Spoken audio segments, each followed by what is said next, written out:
Hey everyone, I'm Scott Hanson, host of NFL RedZone, and you're listening to the Cleats Off podcast with Liz Bhandari.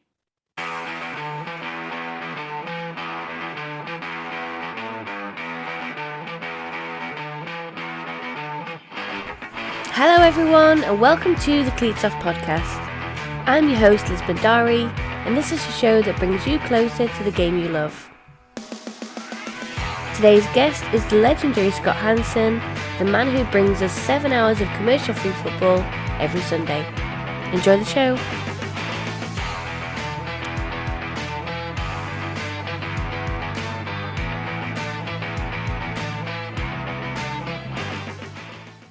RedZone is such an incredible show. How did that opportunity come around for you? Well, thank you for the compliment and thank you for watching. I love our viewers in the UK. Towards the end of the show, I always think about our viewers in the UK because I'm like, okay, they're staying up pretty late on a Sunday night with the work week ahead and everything. So I love it. I love it when I hear from folks in the UK there. And to answer your specific question, how it came about, I was already working for NFL Network at the time. I was a roving reporter. So they would fly me to a practice or a game or a news conference somewhere in one of the 32 NFL cities, and I would cover that story. But I was always interested I'd be at one game, but I'd be interested in what was happening at all the other stadiums. So I'd be the guy in the press box with my laptop opened up, and I'd be watching whatever Patriots Jets on the field, but then I'd be elbowing the guy and the girl next to me going, hey, yeah, we're watching this game here, but Peyton Manning's got 300 yards passing in the third quarter in Indianapolis. Oh, Adrian Peterson is got 100 yards rushing at the half, like watching on the computer in other games. So when I heard that they were starting this show, NFL RedZone, and it was going to show every touchdown from every game, 7 hours, no commercials, I was like, I called them up and I'm like, who do you got to host this thing? Because I want it. And I did an audition and the audition went well enough. And here I am in season 13, all these years later.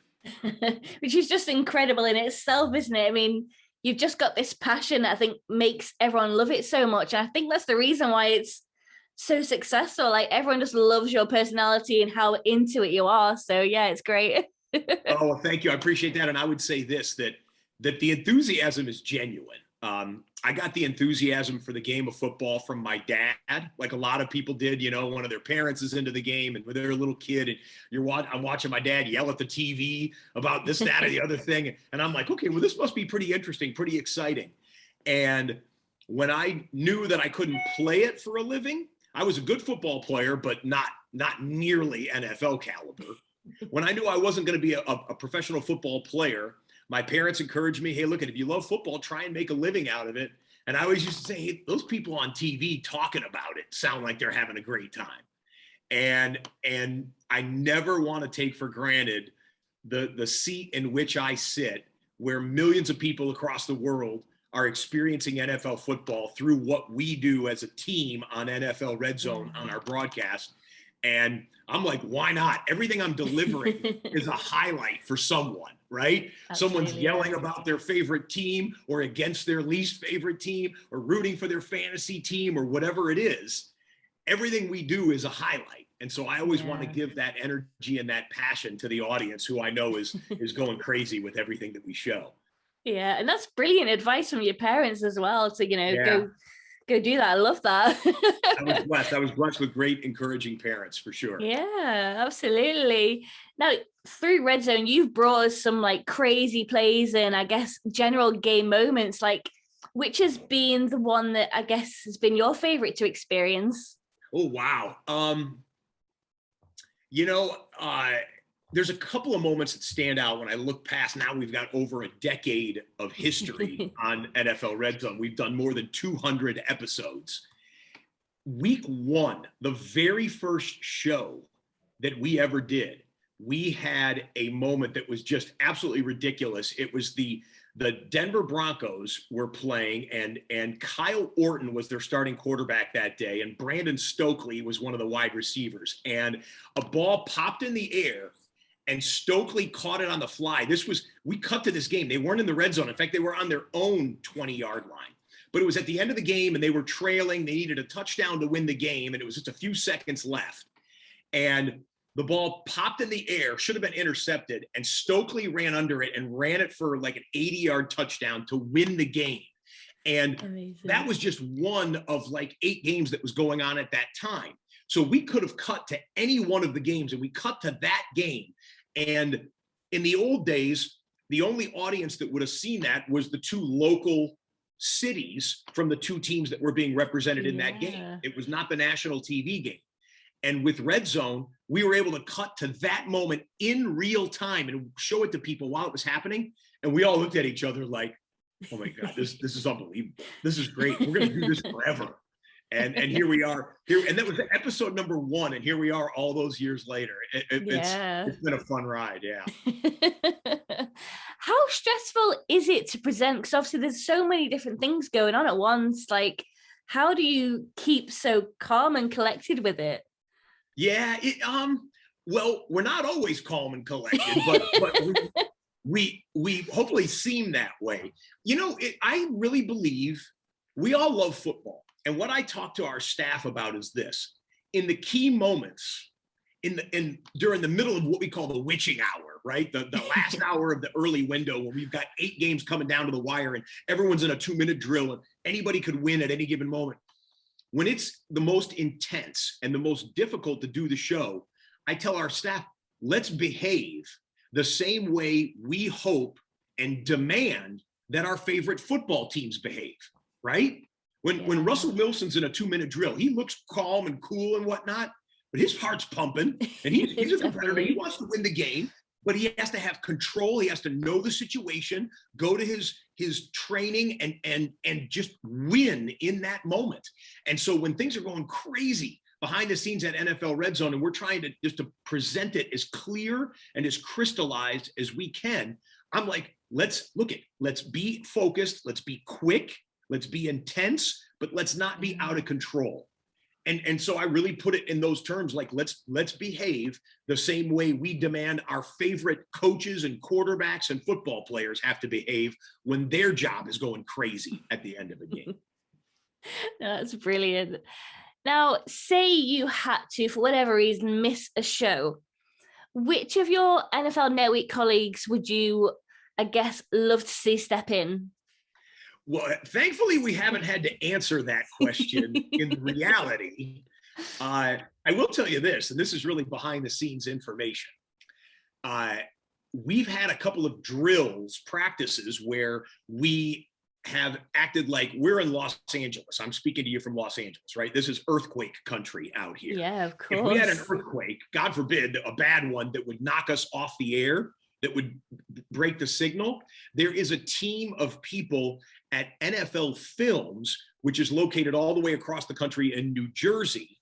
Yeah. And they could take over the broadcast. It would probably be disjointed and there might be a gap in time, but if for whatever reason I got sick the morning of the show or whatever happened, there are folks that could do it in New Jersey. And as for whose voice you would hear, they have used in these practice dry runs, if you will, disaster drills.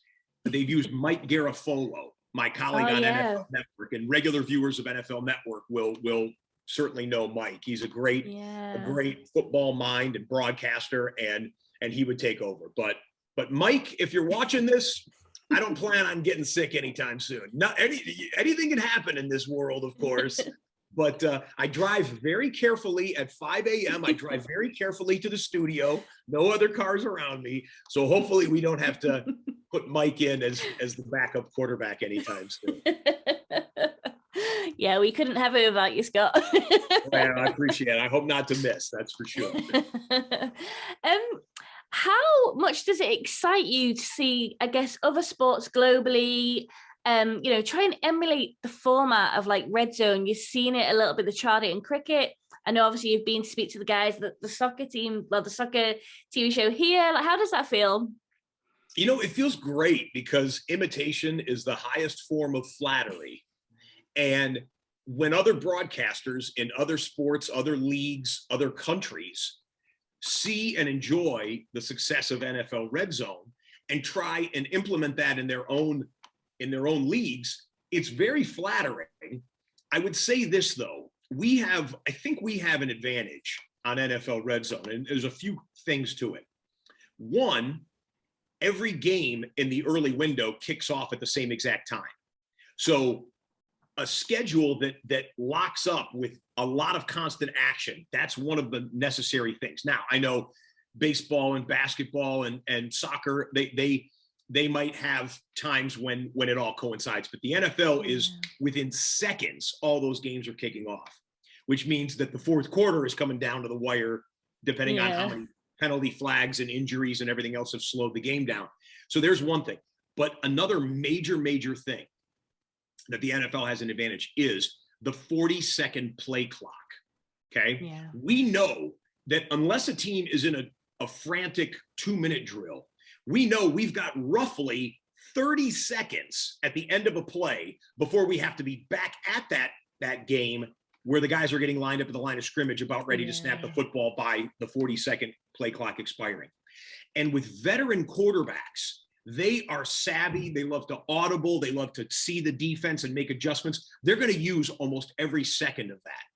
So if we've got Aaron Rodgers on, first and goal from the 8, and they run a play and they get 1 yard, okay, second goal from the 7 is coming up. I know that Rodgers is going to go back into the huddle, call a play, break the huddle, get to the line of scrimmage, survey the defense, maybe make it audible, and he's going to snap that with 3 seconds or less, right? So therefore, we know, hey, we don't need to see them in the huddle. Let's go cut to Indianapolis. Let's go cut to Atlanta. Let's go cut to Chicago and show you one other play in between. Whereas soccer or baseball or basketball, you can't tell me when a guy in soccer football is going to break past midfield and get a breakaway one-on-one with a goalie. You can't tell me when that's going to happen. You might know 3 seconds in advance. You might know. So it's hard. It's hard for other sports and leagues to truly mirror what we do. But again, it's flattering that they try, because that means they're watching and they go, "Hey, those guys are doing something right, and let's try and mimic it." Yeah, no, I think, it's a great format, and you just don't see it in anything else. So, it works, and it keeps, if your attention span's not the best, it helps keep things constant. So no, it's brilliant. Yeah. We had people spoof us before too. And that's another form of flattery. Like we had I don't know if they play much NBA basketball over there, but one of the great broadcasting teams for NBA basketball here in the United States is Ernie Johnson and Charles Barkley, Shaquille O'Neal. You guys know those names. But they're the NBA on TNT, our network over here. And they did a spoof in their pregame show one time called, I guess they called it NBA RedZone, maybe something like that. And Ernie, who's the host of the show, he's Scott Hanson, he was trying to read this script, but it was guys breaking away for like a breakaway slam dunk. Well, that's only going to last like 2 seconds long, right? Yeah. And it's like, they tried to cut to this game, they tried to cut to this game, and then there was another guy who had this, and he couldn't do it. He took the scripts and he threw them up in the air and he walked off the set. I mean, they were obviously joking around, but yeah, it's other leagues would love to try it, but no one can quite get the secret sauce of NFL RedZone. Well, you've got to talk about the latest Simpsons episodes. What was it? NFL Punt Zone, I think it was. That was brilliant. Brilliant. So Matt Selman is the executive producer of The Simpsons, and he's been there for a long time. He's a big New England Patriots fan, big football fan, and he's a big NFL RedZone fan. So he and I have seen each other occasionally, because I've been a big Simpsons fan going back to when I was in high school. And he would, and I would bump into each other every once in a while. We would talk football, and I would want to talk about The Simpsons. He would want to talk about the NFL. And so he called me up. I've known him for about 5 years. He called me up about 8 months ago and said, "Hey, it's not official yet, but we've written a small part for you on The Simpsons." And I just about fainted. I mean, Tom Brady could have called me up on my cell phone and I would not have been less as shocked as I was when the Simpsons called me up. And so it ended up working out. We had to run the joke past the NFL to make sure they were cool with it and everything else like that. But yeah, we shot it, and it just aired this Sunday. And do they play The Simpsons very much? Do you guys get it over? Oh my God, it's huge here. Yeah, it's huge. Really? Yeah. Really? That's awesome. I mean, it's one of the greatest television shows of all time. Yeah. I mean, NFL RedZone 13 seasons, and that's a long time for a television show. The Simpsons 33 seasons. So so it just aired, and the joke was, it's on my social media. I'm sure people have seen it. The Punt Zone channel, and nothing but punts. Never miss another exciting moment of a fair catch or every second of hang time. So that was pretty funny. And to think that I was on the Simpsons' famous living room tube television. Yeah. Amazing. It's a pinch me moment in my career. Oh, I love that. Now, for years, Los Angeles has been obviously without a team, and so it was pretty much always, I guess, like a college football one. With the brand spanking new stadium, obviously got two teams there. Do you think that LA is starting to return to be like very much an NFL town? It's a good question, because so Los Angeles is interesting. It's the second biggest city in the United States, and there's sunshine and beautiful scenery and the beaches and the ocean. So there's so many things to do, and there's so many different types of people here that it's not truly known as a sports town. It's known as an entertainment town, and sports, of course, is a part of that, but not all of that.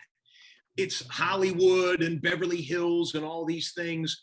But the Rams return. Remember, the Rams happened first, then the Chargers. Yeah. The Rams return, and you still had strong pockets of Los Angeles Rams fans from the first time they were the LA Rams get back into it and return and bring their kids to games and stuff. That was a big deal. Then the building of SoFi Stadium, the construction of the $5 billion building. I don't know what that is in your currency, but it's insane. It's a palace. It's an amazing place to go see a game. The Super Bowl is going to be there. This Super Bowl will be there. You've already seen it on TV. It looks beautiful inside.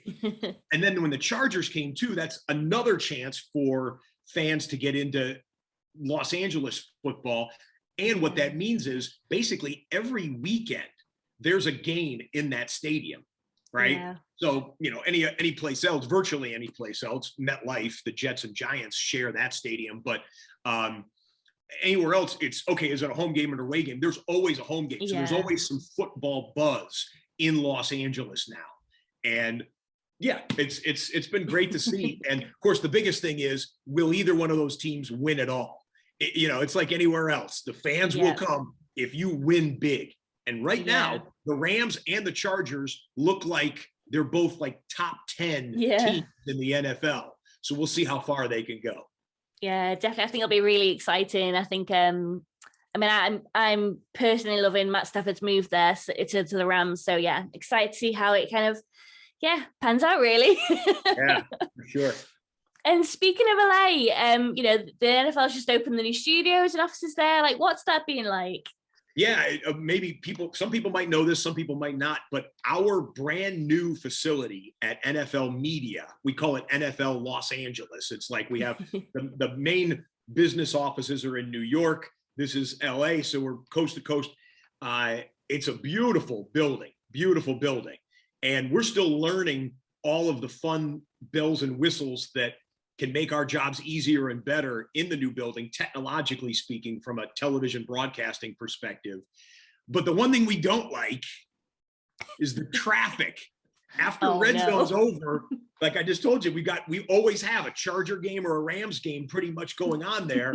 We sit in, like, we're all exhausted. That whole NFL RedZone staff is exhausted at the end of 7 hours with no breaks. and we get in our cars and we just want to go home and watch Sunday night football. And we sit in stadium traffic like we just went to a game ourselves, because we are right there. Like here is SoFi Stadium, here is NFL, and there's only one little road in between. It's right there, so all the parking lots are all over the place. But it's a small thing to complain about. We'll enjoy the new building and the new facility for a long time to come. Scott, it's been amazing to speak to you. I appreciate you taking out the time, and it's been great. Thank you. Well, Liz, all the best to you and your success. I understand that are you the #1 female football voice in the UK going right now? I heard you have a lot of followers. I wouldn't want to say that, but if you're saying that. Straight from Scott Hanson's mouth, Liz has got it going on. Keep watching, keep listening. Amazing. Thanks, Scott. All right, Liz, great to be with you. Enjoy the rest of the season.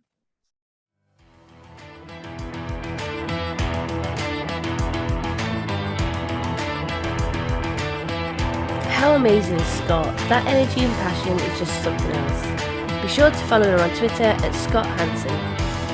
Well, that's it for another episode of the Cleats Off podcast. As always, I'd love your comments and feedback, so feel free to reach out to me at NFL Girl UK across Twitter, Facebook or Instagram. And finally, don't forget to subscribe to the podcast. I wouldn't want you to miss a single episode. Until next time, thanks for listening.